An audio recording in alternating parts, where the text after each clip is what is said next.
Tell us how PenHOP and Burning Hearts got together. Okay, go first. I think for me it was, I remember the first time that I met Josh, and that was about 5 years ago.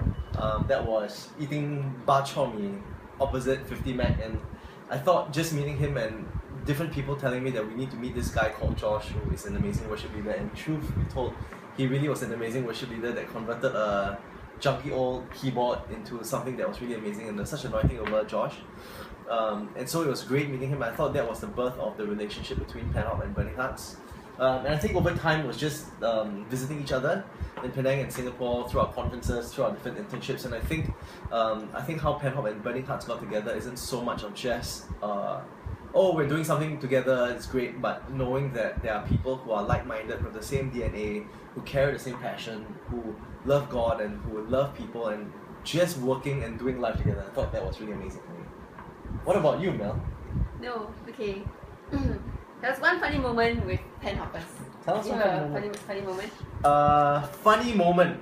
I remember one conference, I think it was 2 or 3 years ago, 3 years ago perhaps, and many of them came to Singapore for the first time, so we were hosting about 30 PenHOPers in Singapore in this hostel near Little India, and I was supposed to bring them around Little India, and it was a massive group. So we had different groups from KL, majority of them were from PenHOP, but it was amazing because, also it's funny because I was very stressed. I was honestly very stressed. Although I didn't look like it, I was honestly very stressed because I didn't know what they wanted to do, what they wanted to eat, bringing such a huge group. I didn't know what everyone's budget was, I didn't know what to take them. At first I wanted to treat them for lunch, and then I realized, shucks, there are 30 people. And so I decided, okay, you guys have to settle your own lunch, too bad. But I thought it was it's quite good. To me, it was one of the most memorable experiences because I think I met most of them for the first time. I remembered Stephanie James being sick. She didn't walk around, she was in the hostel being sick, and she took some, She had fringe, she had bangs. yeah, she had bangs, and she took a late night trip to Singapore in somebody's car that got lost or something along those lines. But yeah, I thought it was quite funny just meeting them on the PenHOPers for the first time.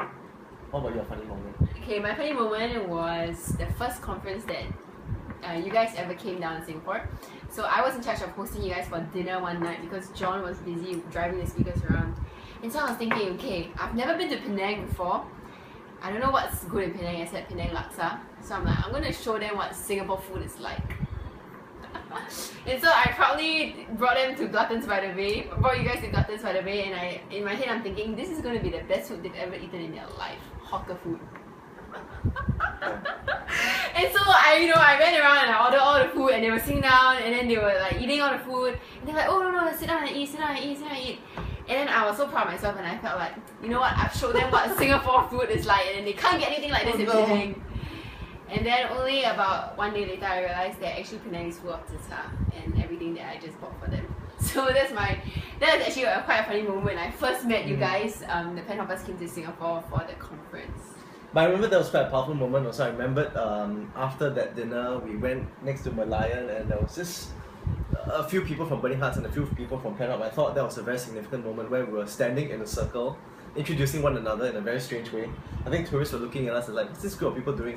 30 people standing in a circle saying, oh hi, my name is, and there was this moment of where we realized that there was a level of connection. I remember Josh turning to me that evening and said something along the lines of where he felt that moment was very special, where I think two groups of people coming together that shares the same heart and same DNA. I thought was really significant.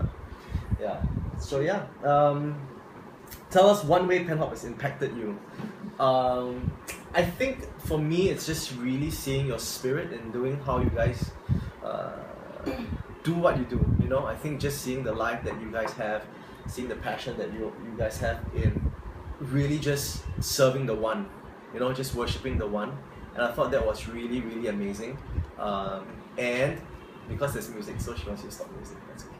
But yeah, so I'll go back to the question. Tell us one way PenHOP has impacted you. I think for me, PenHOP, it was amazing how it's really amazing to see your spirit and see you guys worship the one, and that love and adoration for God, and even just being so single-minded and so focused on what you guys do.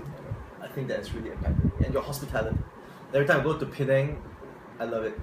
You guys have one of the greatest hospitality ever. I love it. What about you? Many ways, but I think the one way that I would talk about would be, I think the people there, like all you guys watching this video, I feel that you guys have changed my life in ways that I can't even express. Your hospitality, your love, your giving, your baking of chocolate chip oatmeal cookies, your making of necklaces, all these little conversations that we've had when I've gone up to Penang and when you guys have come down to Singapore. I think these are the things that I will remember for life, and I think having friends with the same heart but living in different nations and coming from all over the world, I think that's one thing that has impacted me. It has widened my vision for people. It has given me a heart for nations, and I think that's what I've learned the most from you guys. And so thank you for being faithful and just sharing the heart of the Father with us and stopping for the one that's in front of you, which includes us. It's true. Like I like what Mel said. It's really not so much of the fact that we contact each other, talk to each other only because of work or because of a conference, but really because there's life that's shared.